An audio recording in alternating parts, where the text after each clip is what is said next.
the ballroom, first of which will probably be several questions about this, I imagine. Is it a big story? It seems that way. The president's cost estimate has changed several times. I think it's up to $300 million now. Given the nature of all this, will the White House commit to releasing all of the donors and how much they're spending and how much of his own money the president is putting on the line to this? We have released the full list of donors thus far. Perhaps there will be more people who want to generously contribute to this project. And the president, yes, has committed his own resources. And when he releases that information, which I'm very confident he will, you will all see that. We'll see a dollar figure from the president? Yes, he will. And I would also just add the president has been incredibly transparent. I would reject any notion otherwise when it comes to this ballroom project. It's something he personally has obviously taken an interest into and has talked with all of you in this room many times about. You have seen the model in the Oval Office. Last night he showed that for you. But when this plan was presented and when these renderings, as soon as they were complete, the president directed me to come out here and to share them with all of you. I did an entire opening remarks about what this ballroom project was going to look like. With any construction project, there are changes over time as you assess what the project is going to look like, and we'll continue to keep you apprised of all of those changes, but just trust the process. This is going to be a magnificent addition to the White House for many years to come, and it's not costing the taxpayers anything. The president is privately funding this ballroom addition to the White House grounds. Jennifer. To follow up on that, one thing that's not in the president's model is the East Wing bunker, the President's Emergency Operations Center. Can you say if his update, that $300 million, does that include the cost for upgrading that bunker? Look, like any security enhancements that are made on the White House grounds, those will be made and maintained by United States Secret Service. As for the cost of the ballroom and the construction itself, all of that is going to be, like I've said, privately funded and paid for by the president himself and many generous patriots who have stepped up. Is included in that funding? Correct. Okay, and then can you say, well, that's all right, I'll skip that one. Thanks. We just. Thank you, Karoline. More ballroom questions. Okay.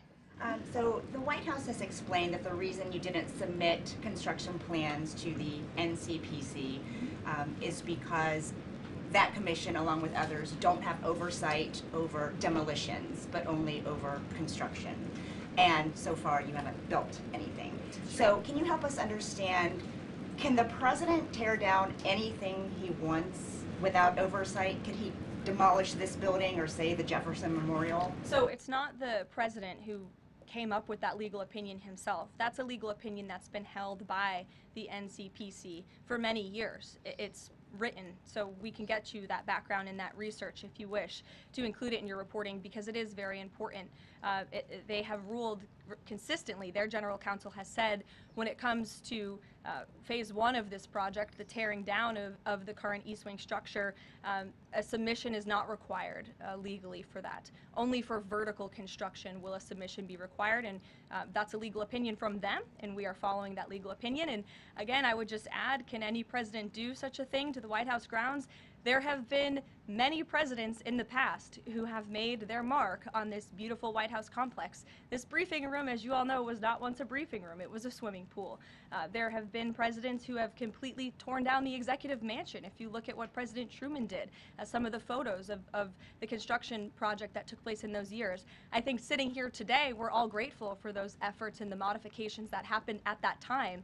And again, in due time, the East Wing is going to be more beautiful and modern than ever before. And in addition, there will be a big, beautiful ballroom that can hold big parties and state visits for generations to come. So it sounds like the answer is yes, he can tear down whatever he wants. And then secondly, that's not what we're saying. That's a legal opinion that's been held for many years. And interpreting it. No, it's something that presidents have done for years and years. In fact, I have some photos here. Thank you, Pat, to show you the construction that's taken place on the White House grounds. This is the construction of the West Wing in 1902.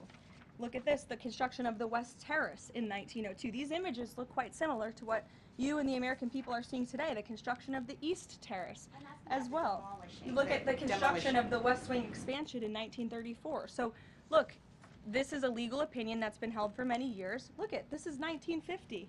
That looks a lot like what you were seeing today. Can he demolish anything he wants? What do you think that oversight? rubble is? How did that rubble get there? Right, so I'm asking, and then back to the donors. Go ahead, Rachel. Many of them are